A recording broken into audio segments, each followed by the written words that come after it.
Magandang umaga po sa inyong lahat. Magandang umaga rin po, Father. Kasama po ng ating palagi ang intensyon, ang ipagdasal ang lahat ng mga may sakit at ang inyong mga personal na intensyon at mga intensyon na nagpamisa ngayong oras na ito. Atin din pong alalahanin at ipagdasal ang intensyon ng Santo Papa. Unang-una ay ang kapayapaan, ang matigil ang putukan at gera dyan sa Middle East, ganoon din po sa Ukraine at sa pagitan ng Ukraine at Russia. Isama din natin sa ating panalangin ang lahat ng mga nawawalan ng pag-asa, lahat ng mga may madalang mabigat na pasaanin sa buhay, dahilan para manghina ang kanilang pananampalataya. At ang intensyon ng ating mga overseas Filipino workers na sumusubaybay sa atin sa pamamagitan ng ating FB Live, lalo na po yung ating mga Filipino devotees ni Padre Pio sa Malaysia, Hong Kong, Thailand, Indonesia, Guam, at sa iba pang bahagi ng mundo. Simulan natin ang pagdiriwang sa ngalan ng Ama at ng Anak at ng Espiritu Santo. Amen. Sumainyo ang Panginoon. At sumainyo rin. Mga kapatid, pagsisihan natin ang ating mga nagawang kasalanan, humingi tayo ng awa at patawad sa Diyos sa lagi nating paglabag sa Kanyang utos na magmahal at magpatawad.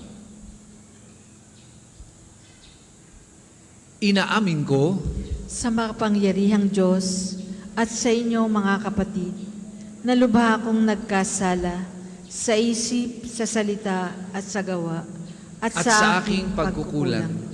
Kaya isinasamo ko sa mahal na Birheng Maria, sa lahat ng mga anghel at mga banal, at sa inyo mga kapatid, na ako'y ipanalangin sa Panginoong ating Diyos. kaawaan tayo ng makapangyarihang Diyos, patawarin tayo sa ating mga kasalanan at patnubayan tayo sa buhay na walang hanggan. Amen.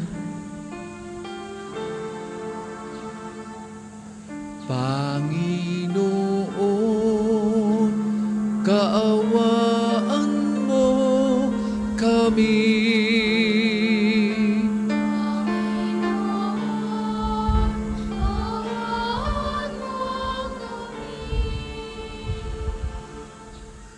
Kristo, kaawaan mo kami.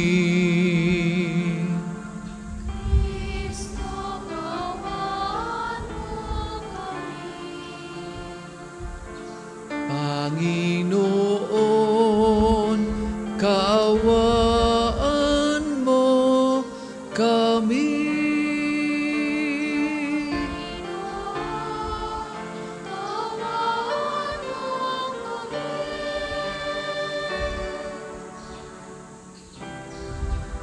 Papuri sa Diyos sa kaitaasan, kapayapaan sa mga taong kinalulugdan niya. Pinupuri ka namin, dinarangal ka namin. Sinasamba ka namin, pinagmumuni ka namin, pinasasalamatan ka namin.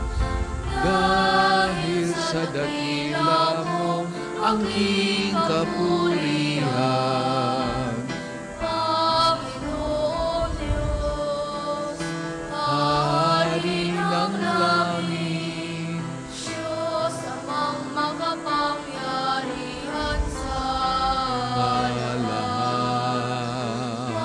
Panginoong Jesucristo, bugtong Na anak, Panginoong Diyos, Kordero ng Diyos, anak ng Ama. Ikaw na Nanagaling nagaling ng mga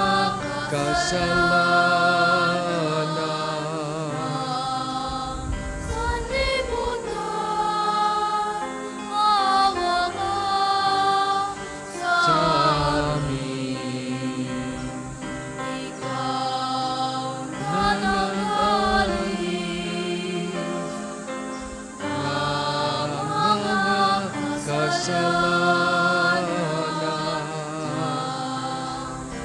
libutan, tanggapin mo ang aming kahilingan.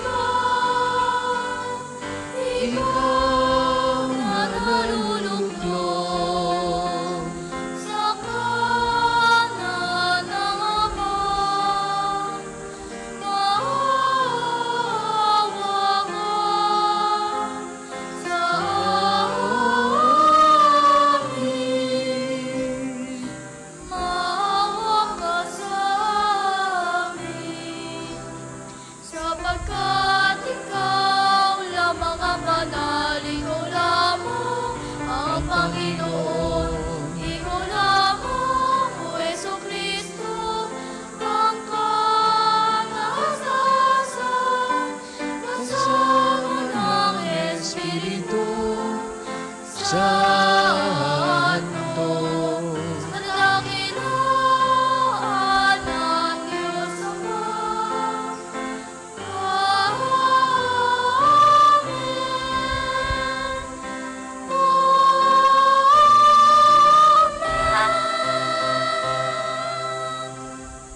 Manalangin tayo.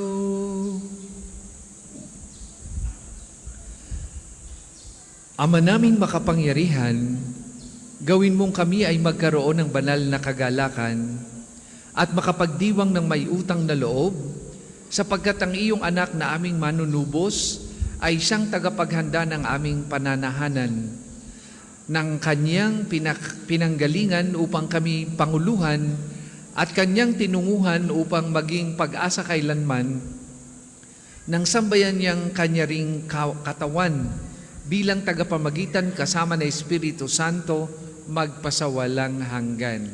Amen.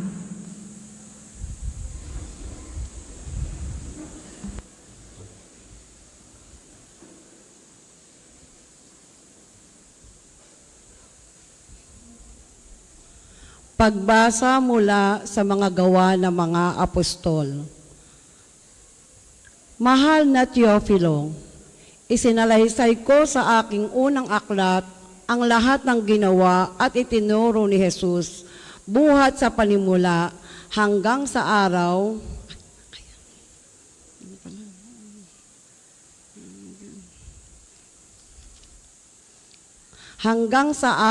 na siya'y umakyat sa langit. Bago tinagubilinan niya sa pamamagitan ng Espiritu Santo ang mga apostol na kanyang hinirang.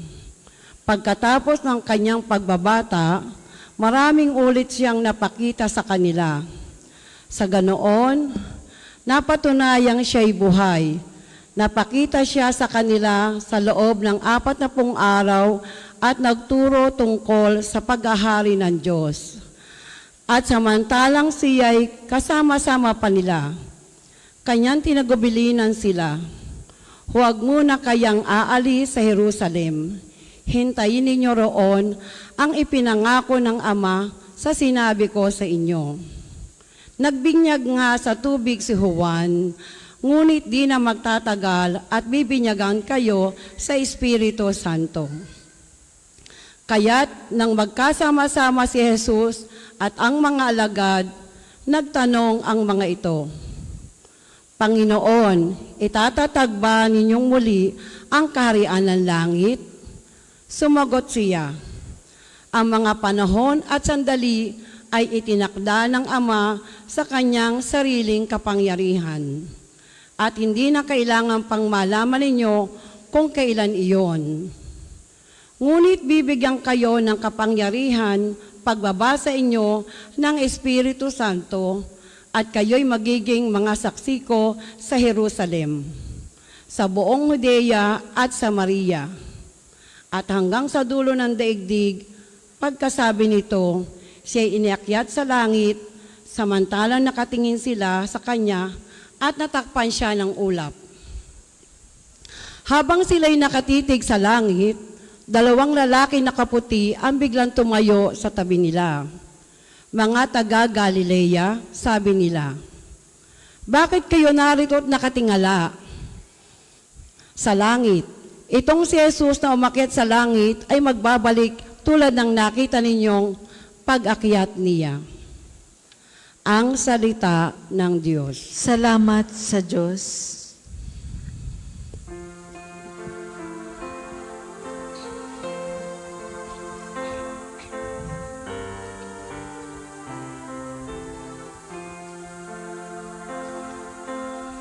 Habang umakyat ang Diyos, ang tamburi ay tumutunog. Habang umakyat ang Diyos, ang tamburi ay tumutunog. Magdiwang ang lahat ng mga taga-nilikha. Pumalakpak kayong may awit at tuwa bilang pagpupuri sa Diyos na dakila. Ang Diyos na poon, kataas-taasan, ay dakilang haring dapat katakutan. Siya'y naghahari sa sangkatauhan.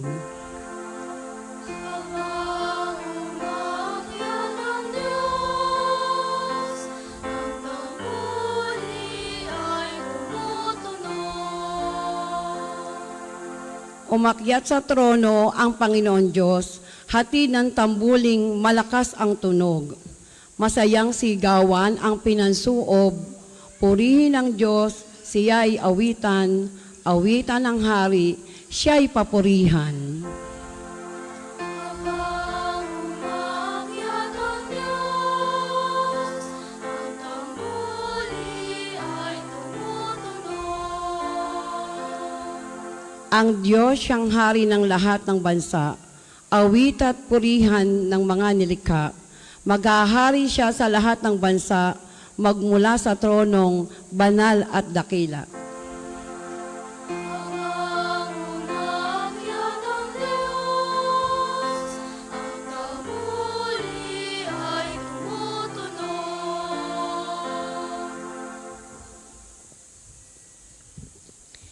Pagbasa mula sa sulat ni Apostol San Pablo sa mga taga-Efeso.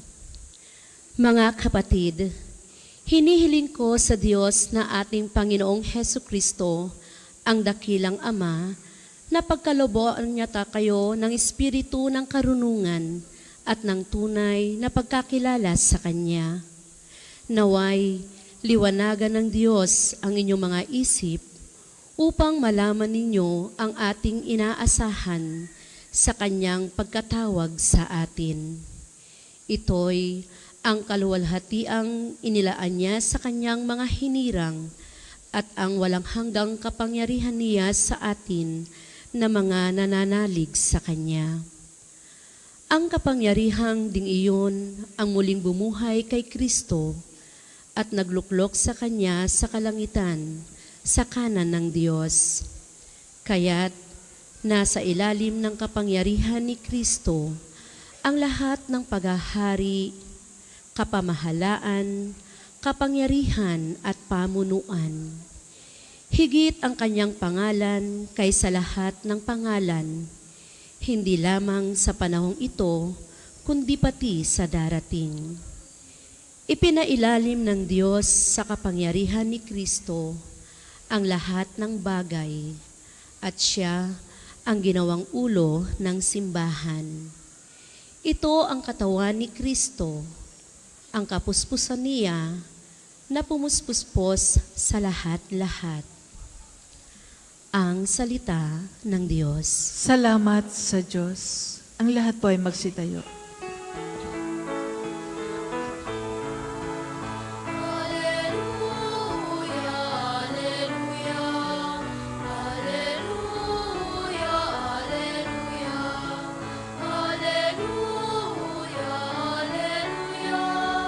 alleluia, alleluia, alleluia. Umayot magturo kayo, palagi kasama ko. Hanggang sa wakas ng mundo. Alleluia. Alleluia, alleluia. Alleluia, alleluia.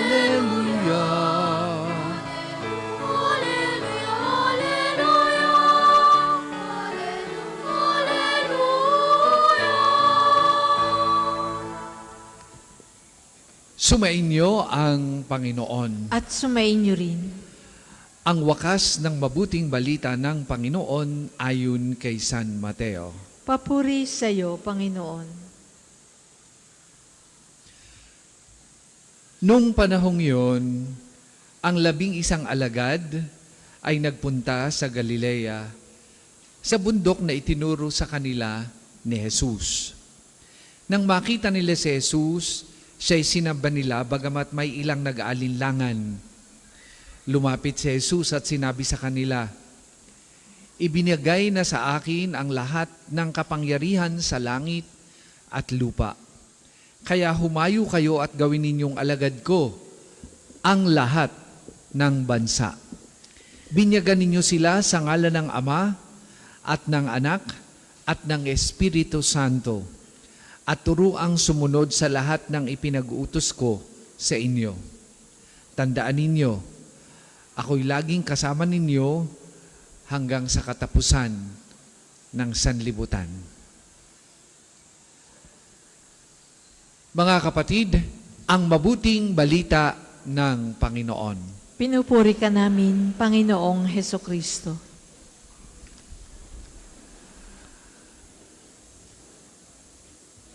Mga kapatid namin kay Kristo, mga deboto ni Santo Padre Pio na naririto sa ating pambansang dambana, at sa lahat ng sumusubaybay sa atin sa pamamagitan ng Facebook Live sa iba't ibang panig ng mundo.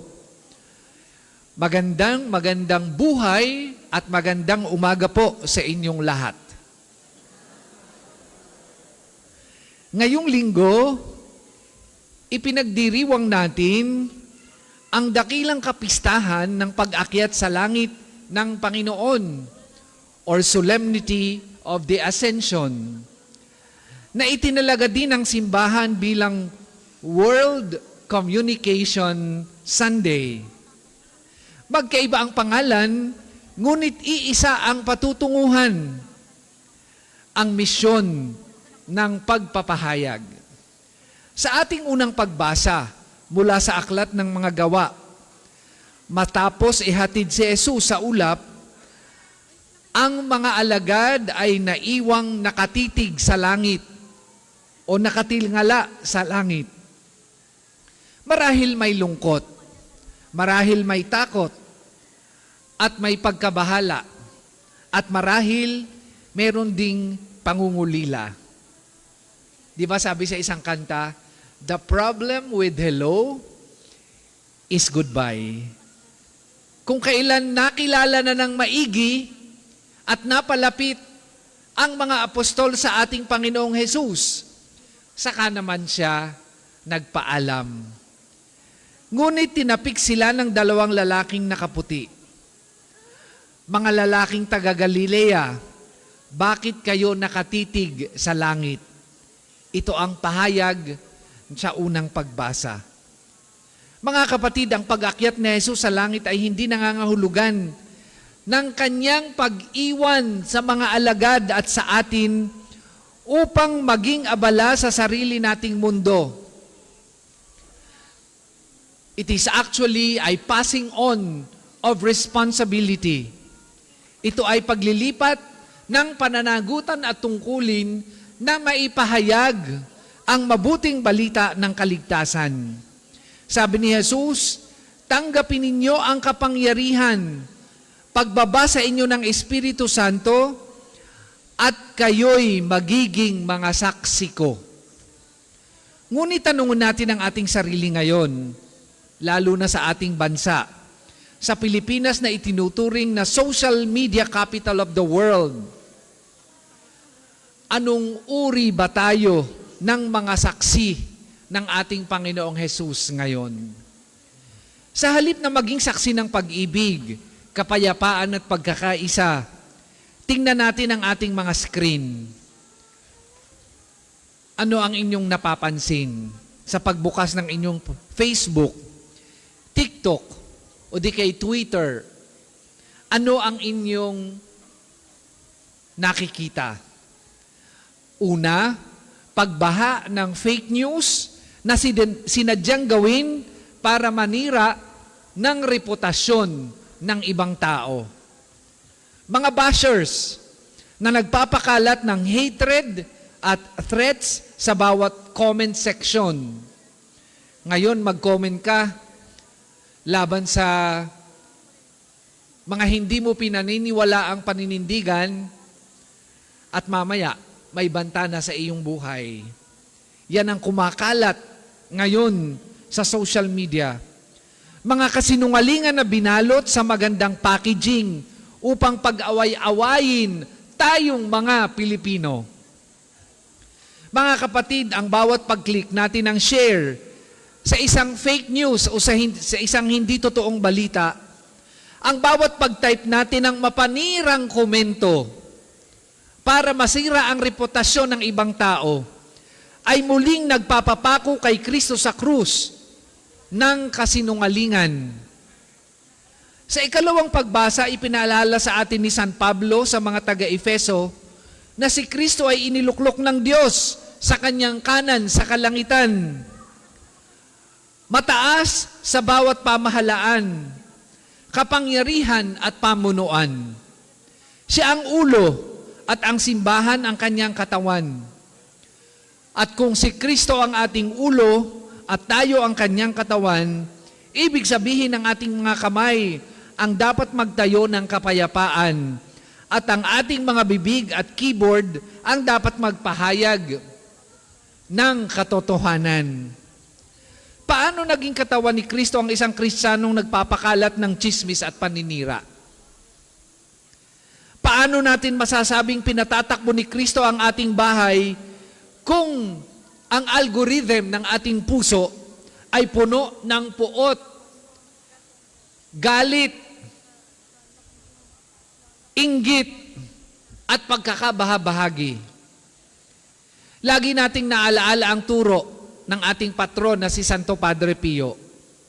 Kilala siya sa pagiging mahigpit sa kumpisalan laban sa kasalanan ng detraksyon o ang paninira sa kapwa. Galit na galit si Padre Pio sa mga taong ganito. Sabi ni Padre Pio, ang tsismis at paninira ay parang paghagis ng putik sa mukha ng kapwa na sumasailalim din sa mukha ng Diyos. Kung buhay si Padre Pio ngayon, tsak na sasabihin niya, ibitiw mo ang iyong cellphone kung gagamitin mo lamang ito para magkasala at saktan ang iyong kapatid. Sa ating mabuting balita, bago umakyat sa langit ang Panginoon, ibinigay niya ang tinatawag nating Great Commission o dakilang atas. Humayo kayo at gawin ninyong alagad ang lahat ng mga bansa. Turuan ninyo silang sumunod sa lahat ng iniuutos ko sa inyo. Ang utos ay magpadala ng mga alagad o disciples, hindi magpadala ng mga trolls na magpapakalat ng kasinungalingan at fake news. Ang atas ay magpalaganap ng mabuting balita, good news, hindi ng fake news. Tingnan natin ang kasalukuyang kalagayan ng ating lipunan at bansa. May kaguluhan, may hidwaan sa politika. Napanood natin at narinig sa balita ang drama sa Senado. Sa kauna-unahang pagkakataon, nakakahiya ang Pilipinas. May banta sa ating mga teritoryo at may malalim na lamat sa mga pamilya dahil hindi sa pagkakaunawaan. Ang bansa natin ay nauuhaw sa katotohanan, nagugutom sa pagmamahalan at pagkakaisa. Mga kapatid, physical man kayong narito sa dambana o nanunood sa inyong mga tahanan sa pamamagitan ng Facebook Live, tinatawag tayo ngayon ni Jesus na maging mga digital missionaries of truth and love. Kaya nga, heto ang hamon ng mabuting balita ngayong World Communication Sunday sa inyo, sa ating lahat, bilang pagtanggap sa iniwang misyon ni Jesucristo. Una, Bago mag-share, mag-fact check. Think before you click. Huwag maging kasangkapan ng kasinungalingan. Kapag ang balita ay nakakasira, nakakapuot, chismis, at walang matibay na basehan, huwag mong i-share. Labanan mo ito. Ipatupad natin ang pagpili sa katotohanan. Ikalawa, gawing instrumento ng pag-ibig ang social media. Kung magpo-post ka, siguraduhin mong ito'y magdadala ng inspirasyon, pag-unawa at kapayapaan. Gamitin ang internet at ang inyong mga social media platforms upang magpalaganap ng pagkakaisa, kapayapaan, harmony, at hindi kaguluhan. Ikatlo, magsimula tayo sa ating pamilya at sa ating komunidad na binibilangan. Itaguyod natin ang kultura ng pakikinig at pag-unawa sa loob ng ating mga tahanan. Iwasan ang mararahas na salita. Aakyat si Jesus sa langit, ngunit hindi niya tayo iniwang mag-isa. Sabi niya sa huling talata, kasama ninyo ako araw-araw hanggang sa katapusan ng panahon. Kasama natin siya sa bawat laban natin para sa katotohanan. Huwag tayong matakot na panindigan ang tama. Huwag tayong mapagod na magmahal sa gitna ng puot at pagkamuhi. Nawa, sa tulong ng panalangin ni Santo Padre Pio, ang ating mga buhay sa totoong mundo man o sa digital world ay maging tunay na salamin ng mabuting balita ng pag-akyat ng Panginoon sa langit. Si Jesus ay umakyat na. Di na tayo dapat nakatingala at nakatunganga. Dapat na tayong kumilos.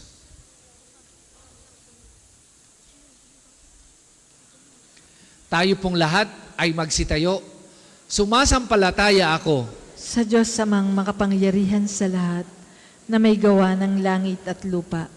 Sumasampalataya ako kay Jesucristo, iisang anak ng Diyos, Panginoon nating lahat. Nagkatawang tao siya, lalang ng Espiritu Santo. Ipinanganak ni Santa Mariang Birhen. Pinagpakasakit ni Poncio Pilato. Ipinako sa krus, namatay, inilibing. Nanaog sa kinaroroonan ng mga yumao. Nang may 3 araw na buhay na maguli, umakyat sa langit. Naluluklok sa kanan ng Diyos, amang makapangyarihan sa lahat. Doon magmumula, paririto at huhukom sa nangabubuhay at nangamatay na tao. Sumasampalataya naman ako sa Diyos Espiritu Santo, sa banal na simbahang Katolika, sa kasamahan ng mga banal, sa kapatawaran ng mga kasalanan, sa pagkabuhay na maguli ng nangamatay na tao, at sa buhay na walang hanggan. Amen. Mga kapatid, sa kapistahang ito ng pag-akyat sa langit ng Panginoong Hesus, tayo ay tinipon ng Diyos bilang kanyang mga alagad. Dumulog tayo ngayon sa ating Ama upang hingin ang pag-agos ng kanyang mga biyaya. Sa bawat kahilingan natin pong itutugon, Panginoon ng kalwalhatian, dinggin mo kami. Panginoon ng kaluwalhatian, dinggin mo kami. Upang ang galak at pagpupuri ng mga alagad na nakasaksi sa pag-akyat sa langit ng Panginoong Hesus, ang siyang pumuspos nawa sa simbahang Katolika, at nawa ang lahat ng mga mananampalataya ay manatiling matapat sa aral ni Kristo. Manalangin tayo. Panginoon ng kaluwalhatian, dinggin mo kami. Upang ang misyon ng pag-ibig ng Panginoong Hesus ay may pagpatuloy at makaabot sa lahat ng mga bansa, at sa paggabay nawa ng Espiritu Santo ay makatahak ang sangkatauhan sa landas ng kaligtasan, kapayapaan at kaunlaran. Manalangin tayo. Panginoon ng kaluwalhatian, dinggin mo kami. Upang ang pangakong kaligtasan ng Panginoon ay maging handog na biyaya niya na magbibigay ng pag-asa, kagalingan, kaginhawaan at kaligtasan sa mga taong nasa iba't ibang anyo ng pagdurusa. Manalangin tayo. Panginoon ng kaluwalhatian, dinggin mo kami. Upang ang kapangyarihan at karunungan ng Espiritu Santo ang maging gabay at tanglaw sa paggamit ng pamamahayag sa pamamagitan ng mga telebisyon, radyo, mga pahayagan at iba't ibang pamamaraan ng komunikasyon at nawa maging instrumento ang mga ito na maipakilala si Kristo, ang daan, ang katotohanan at buhay. Manalangin tayo. Panginoon ng kaluwalhatian, dinggin mo kami. Amang mapagmahal, makarating nawa sa iyo ang ginawa naming pagsamo.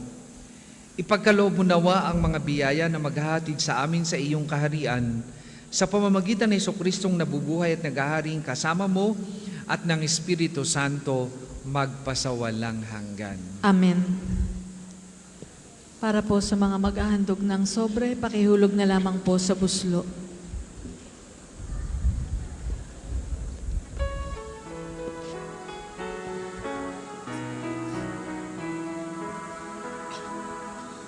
Tayo'y sumigaw sa galaw, kasabay ng mga trompeta.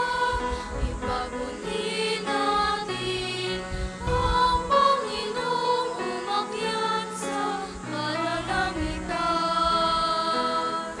Tayo'y sumigaw sa galaw, kasabay ng Kapuri-puri ka, Diyos, sa mga mga lumikha sa salita sa iyong kagandahan, Lord, narito ang aming Ipaguli mula sa natin lupa at lupa. ang Panginoong umakyat sa kalangitan.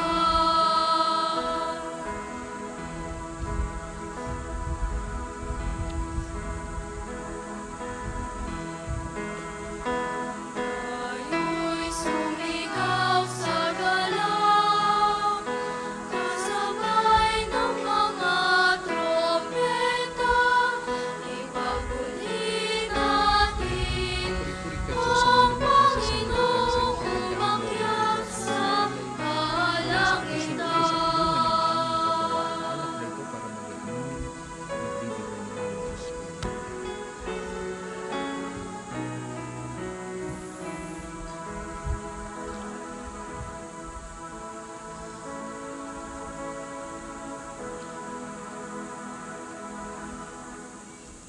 Ang lahat po ay magsitayo. Manalangin kay mga kapatid upang ang paghain natin ay kalugdan ng Diyos amang makapangyarihan. Tanggapin nawa ng Panginoon itong paghahain sa iyong mga kamay, sa kapurihan niya at karangalan sa ating kapakinabangan at sa buong sambayanan niyang banal. Ama naming lumikha, pakundangan sa pag-akyat ng anak mong mahal, ginaganap namin ang paghahain ng may kapakumbabaan at ipagkaloob mong sa ganitong pagpapalitan ng mga kaloob mo at ng aming mga alay, kami ay makasalo sa pagkabuhay at pag-akyat sa kalangitan sa pamamagitan ng Jesucristo kasama ng Espiritu Santo magpasawalang hanggan. Amen. Sumainyo ang Panginoon. At sumainyo rin. Itaas sa Diyos ang inyong puso at diwa. Itinaas na namin sa Panginoon. Pasalamatan natin ang Panginoong ating Diyos. Marapat na siya ay pasalamatan. Ama naming makapangyarihan, tunay ngang marapat na ikaw ay aming pasalamatan. Kasama at kamatayan matapos na lupigin ng anak mong si Jesus na Panginoon namin. Siya ngayon umakyat sa iyong piling bilang haring dakilang sinasamba ng mga anghel. Siya ang aming tagapamagitang nakikiusap sa iyo para sa tanan. Siya ang tagapagpasya sa lupa't kalangitan. Hindi niya winaksi ang aba naming pagkatao sa pagluklok sa kanan mo, sapagkat kami ang katawan at siya ang ulo, ang pag-akyat niya ay katiyakang sasapit kami sa iyo. Kaya kaisa ng mga anghel na nagsisiawit ng papuri sa iyo, nang walang humpay sa kalangitan, kami nagbubunyi sa iyong kadakilaan.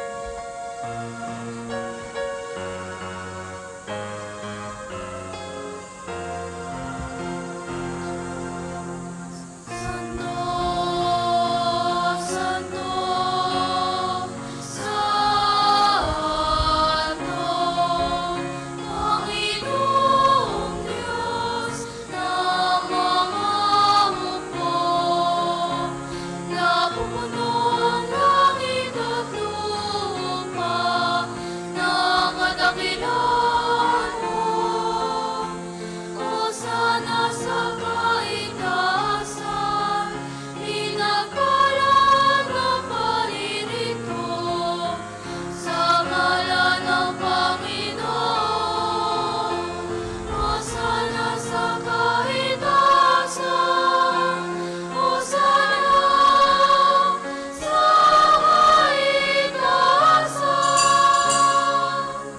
hindi po kayang lumuhod, manatili pong nakatayo ng may paggalang. Ama naming banal, ikaw ang bukal ng tanang kabanalan, kaya't sa pagitan ng iyong Espiritu gawin mong banal ang mga kaloob na ito, upang para sa aming maging katawan at dugo ng aming Panginoong Hesukristo. Bago niya pinagtiis ang kusang loob na maging handog, hinawakan niyang tinapay, pinasalamatan kanya, pinaghati-hati niya yon, iniabot sa kanyang mga alagad at sinabi, "Tanggapin ninyong lahat ito at kanin. Ito ang aking katawan na ihahandog para sa inyo."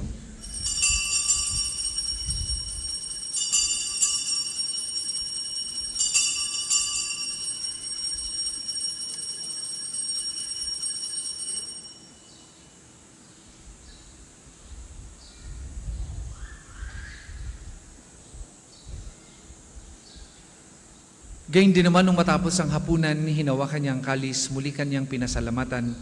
Iniabot niya ang kalis sa kanyang mga alagad at sinabi, "Tanggapin ninyong lahat ito at inumin. Ito ang kalis ng aking dugo, ng bago at walang hanggang tipan. Ang aking dugo na ibubuhos para sa inyo at para sa lahat. Sa kapagpapatawad ng mga kasalanan, gawin ninyo ito sa pag-alaala sa akin."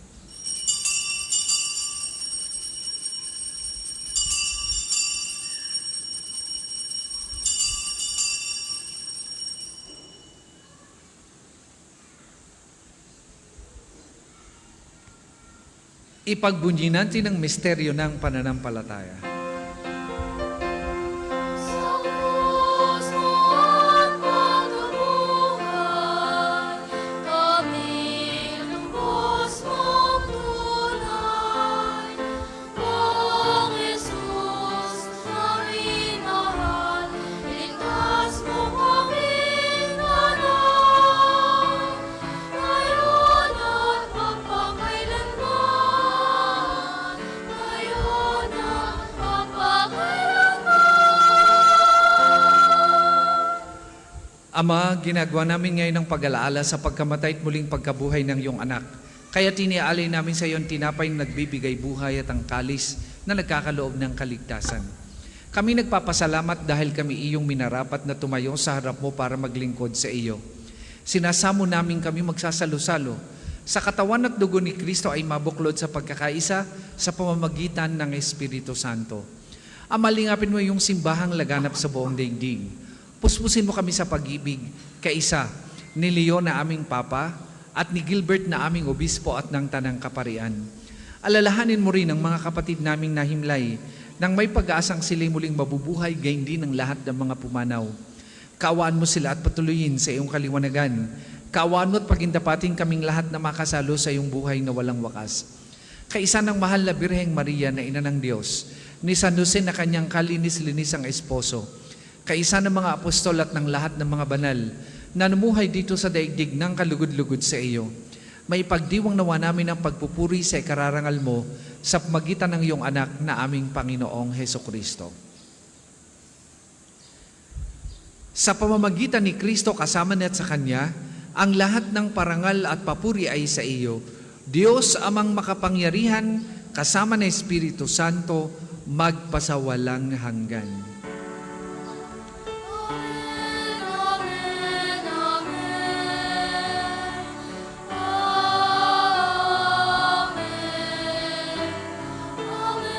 Amen. Amen,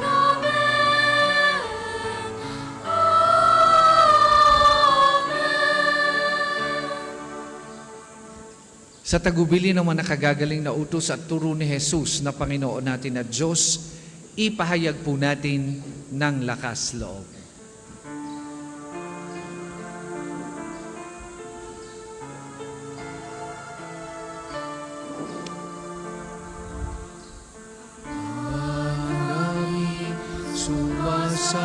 Sumasalangit ka. Sambahin ang ngalan Mapasamin ang kaharian mo. Sundin ang loob mo dito sa lupa para lang sa langit.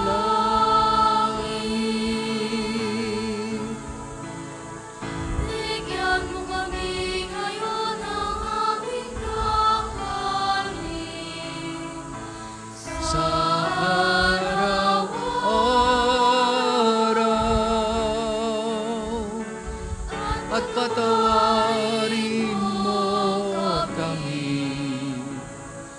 sa aming mga asala. Para lang pagpapatawad namin sa nagkakasala sa amin. At huwag mong kami ipahintulot sa tukso at iagam mo kami sa lahat ng masama. Hinihiling namin kami adya sa lahat ng masama, pagkalooban ng kapayapaan araw-araw, iligtas sa kasalanan ni Talayo sa lahat ng kapahamakan, samantalang aming pinalalabikan ang dakilang araw ng pagpapahayag ng tagapagligtas naming si Heso Kristo. Sapagkat iyong kaharian at ang kapangyarihan at ang kapurihan kapangailanman. Amen. Panginoong Hesukristo, sinabi mo sa iyong mga apostol, kapayapaan ang iniiwan ko sa inyo, ang aking kapayapaan ang ibinibigay ko sa inyo. Tunghayan mo ang aming pananampalataya at huwag ang aming mga pagkakasala. Pagkalooban mo kami ng kapayapaan at pagkakaisa ayon sa iyong kalooban, kasama ng Espiritu Santo, magpasawalang hanggan. Amen. Ang kapayapaan ng Panginoon ay lagi pong sumainyong lahat. At sumainyo rin. Magbigayan po kayo at maghangad ng kapayapaan sa isa't isa.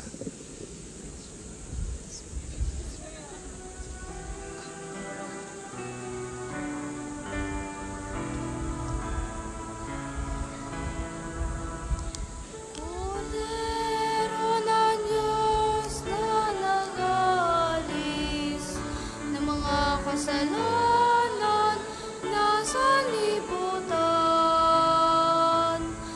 maawa ka sa amin. Kordero ng Diyos na nag-aalis ng mga kasalanan ng sanlibutan, maawa ka sa amin. Agnus Dei Victoris, Decada Mundi, Dona nobis pacem, Dona nobis pacem, Dona nobis pacem.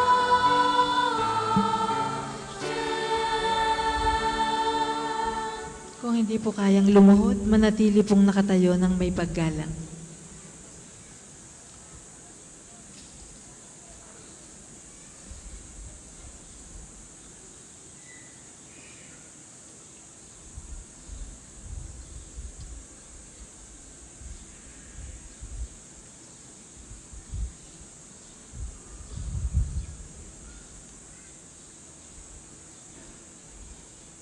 Mga kapatid, ito ang kordero ng Diyos. Ito ang nag-aalis ng mga kasalanan ng sanlibutan. Mapalad ang mga inaanyayahan sa kanyang banal na piging. Panginoon, hindi ako karapat-dapat na magpatuloy sa iyo. Ngunit sa isang salita mo lamang ay gagaling na ako.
Magsitayo po ang lahat.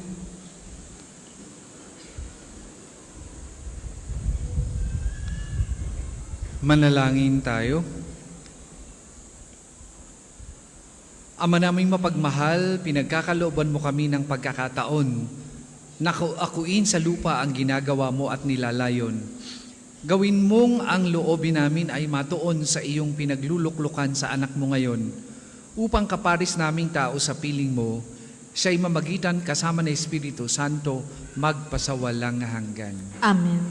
Panalangin ng pagtitiwala kay Santo Padre Pio, tayo pong lahat. Padre Pio, taga Pietrelcina, Mongheng Banal, pintakasing santo ng milenyong kasalukuyan, gabay namin sa pagtahak sa landasing makalangit, takbuhan sa pangangailangan, huwara ng pagtitiis. Sa iyo namin inilalapit aming mga kagipitan.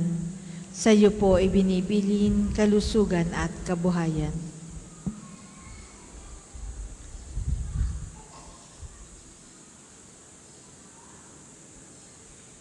Di man karapat-dapat, kami po ay pagbigyan, bendisyonan at basbasan, maging ganap sa buhay. Lumayo nawa kami umiwas sa kasalanan, lumapit lagi sa Diyos, maging matatag at matibay.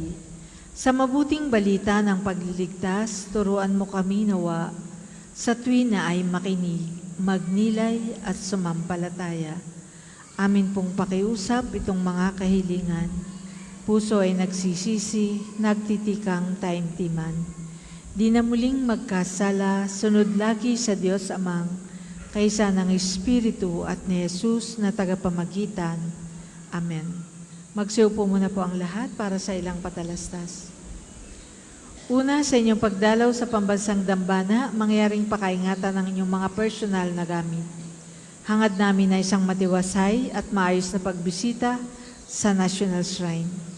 Ikalawa, tanda ng katapatan at pagpapasalamat ng pambansang dambana sa inyong tulong at donasyon.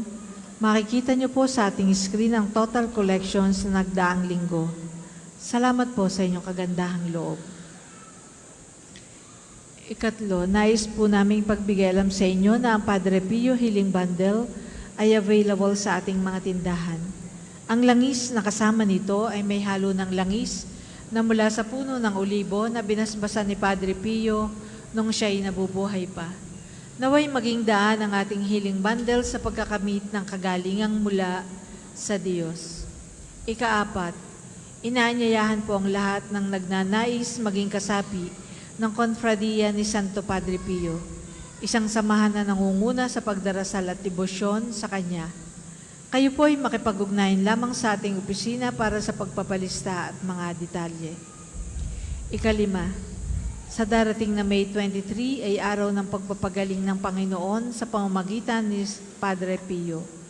Ang mga oras ng healing mass at healing liturgy na may paggagawad ng langis ay sa 9 ng umaga at 5 ng hapon. Kayo at ang inyong mga may sakit ay inaanyayahan. Kaugnay po nito mula 8 ng umaga hanggang 3 ng hapon, patuloy nating ipagkakaloob sa inyo iba pang mga gawain ng pagpapagaling tulad ng spiritual counseling and direction, medical assistance, legal counseling, psychological support, family and marital counseling, feeding program, dental services at acupuncture. Layunin nating magkaroon ng pangkalahatang kagalingan, lalo tigit ang mga kapatid nating mahihirap at kapuspalad.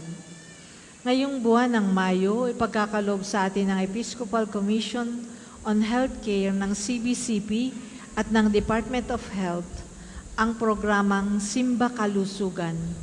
Magkakaroon ng dagdag na serbisyo medikal sa 23 ng Mayo gaya ng TB screening, HIV testing, ECG testing, at iba pang panayam tungkol sa kalusugang pangkatawan at isip. Magpaslista lamang sa tanggapan ng social services at hanapin si Miss Bernadette. Inaanyayahan ng lahat na makiisa at samantalahin ang mga serbisyong ito para sa mas malusog na pamayanan. Ika-6, mga kapiyo, Muli tayong magkakaroon ng libreng tuli sa darating na ika-23 ng Mayo para sa unang 200 lalaki. Magpalista lamang sa ating opisina at hanapin si Miss Bernadette. Ikapito, sa darating na May 25 ay ipagdiriwang natin ang karawan ni Santo Padre Pio. Magkakaroon tayo ng 3 araw na paghahanda mula Mayo ika-22 hanggang ika-24 sa ganap na ika-5 ng hapon at ika-6 naman ng hapon kapag araw ng linggo. Ang misa para sa pagdiriwang ng kanyang karawan at healing liturgy ay gaganapin sa May 25 sa ganap na ika-9 ng umaga. Inaanyayahan po namin kayong lahat na magpamisa at magalay ng mga kandila. Makipag-ugnayan lamang po sa ating pamisahan para sa inyong mga intensyon. Maraming salamat po at pagpalain tayong lahat ni Santo Padre Pio. Ika-8, narito po sa atin ngayon ang mga taga St. Joseph the Worker Parish ng Inusluban, Lipa City upang humingi ng tulong para sa ipinapatayo nilang simbahan.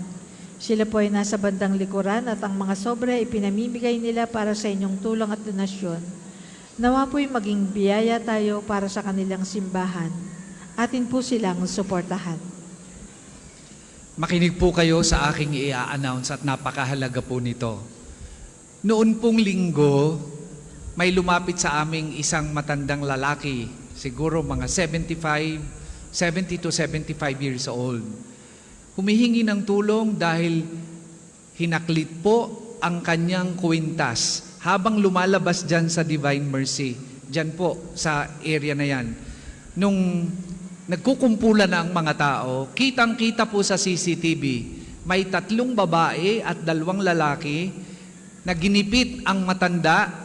Tapos nung tatapat na sa CCTV, yung pamaypay nung babae na magnanakaw, kasama yung 5 pang magnanakaw, saka po hinaklit yung kwintas. Bakit ko po ini-announce?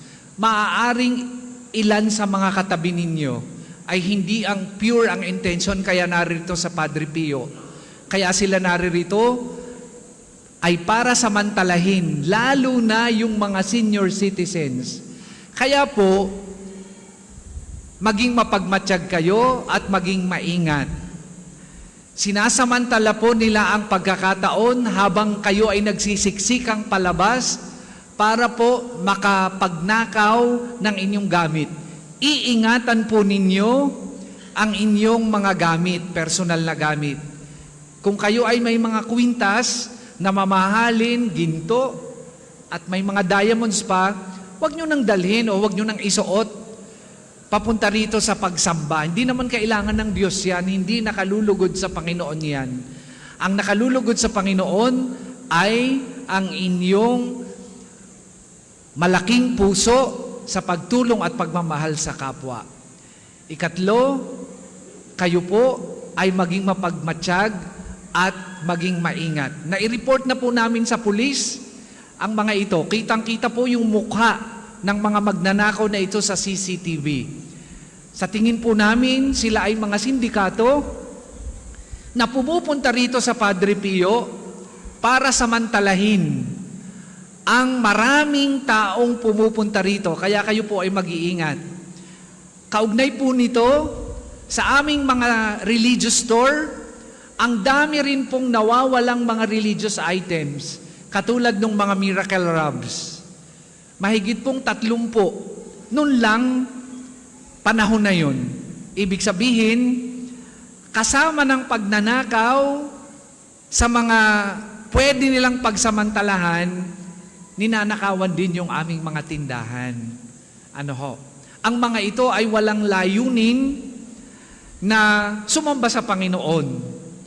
Ang layunin nila ay pagsamantalahan ang mahihina at pagnakawan kapag ang pambansang dambana at kapag nakakita sila ng pagkakataon ay samantalahin yung inyong unguarded moments. Kaya nga po, nag-announce ako nito para mawarningan kayo. Aktibong-aktibo po ang magnanakaw sa pambansang dambana. Nung nakaraan pong mga linggo, halos sunod-sunod ang pagnanakaw sa water fountain, yung mga inihuhulog nyo dong mga donation sa water fountain, ninanakaw po yan ng mga kawatan. Kaya nga po, kayo ay pinag-iingat.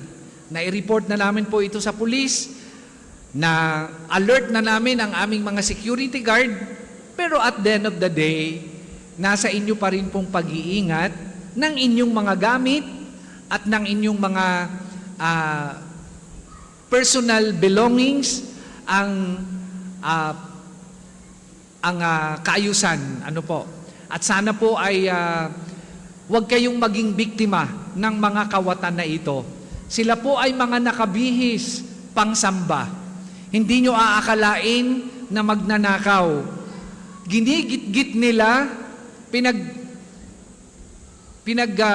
tatabi-tabihan nila yung nakikita nila na pwedeng nakawan. Ano, habang kayo ay sumisimba at nakafocus sa Panginoon, minamatyagan na po kayo ng mga yan. At kung pumunta po ang mga yan dito ay hindi nag-iisa. Sila po ay 5, 4, na mga nakabag din, na akala mo ay sasamba. Pero ang sasambahin pala nila ay ang kalaban ng tunay na Diyos. Kaya nga po, wag sana kayong maging biktima sa pamamagitan ng pagiging mapagmatsyag. Kung may kasama kayong senior citizen na alam nyo na vulnerable, agapayan po sila. Huwag silang iiwanan na nag-iisa. Lalo na po yung mga mahina ng lumakad. At kapag ka napansin nyo na may gumigit-git sa inyo, kuhanan nyo kaagad ng litrato, i-video nyo po. At nang sa gayon ay sila ay mahuli at maipakulong natin, sapagkat yan pong mga taong ganyan ay dapat ay ipinakukulong dahil ang kanilang layunin ay masama. Mga kalus na po ang konsensya ng mga yan at dapat sila ay binibigyan ng leksyon. Ang simbahan po ay maawain, pero ang simbahan din po ay marunong sa tinatawag na hustisya. Ang awa ng simbahan ay palaging may kasamang hustisya. At hindi natin papayagan na gamitin ang pambansang dambana para kayo ay pagsamantalahan. Mercy is always coupled with justice. Kaya pinag-iingat po namin kayong lahat. Sana'y wala nang maging biktima dito sa pambansang dambana dahil sa mga mapagsamantalang kawatan na tinatarget ang pambansang dambana dahil sa dami ng taong pumupunta rito. Ingatan nyo rin po ang inyong mga personal belongings sa inyong mga sasakyan para hindi kayo maisahan. Marami pong salamat at inaasahan namin ang inyong kooperasyon. Tayo pong lahat ay magsitayo. Sumainyo ang Panginoon At sumainyo rin. at pagpalain kayo ng makapangyarihang Diyos, Ama, Anak at Espiritu Santo. Amen. Tapos na po ang ating pagdiriwang, humayo kayong mapayapa. Salamat sa Diyos. Sasagawa po ang paglabasbas ng banal na tubig.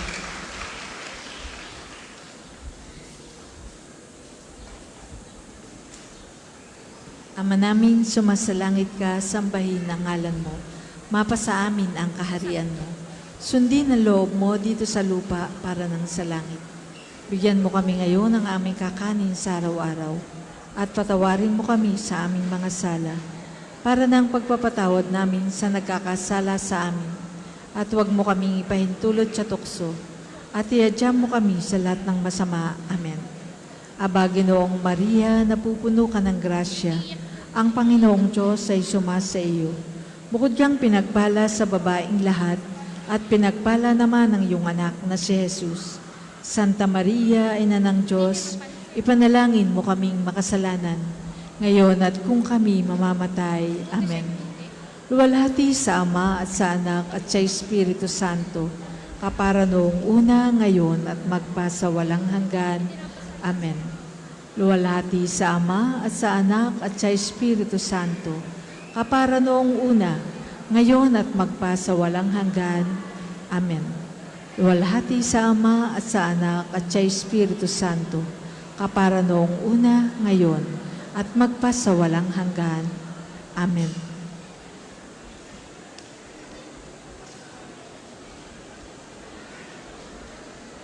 Sa mga nagnanais pong mag-alay ng rosas, available pa po ang mga rosas sa may bandang likuran.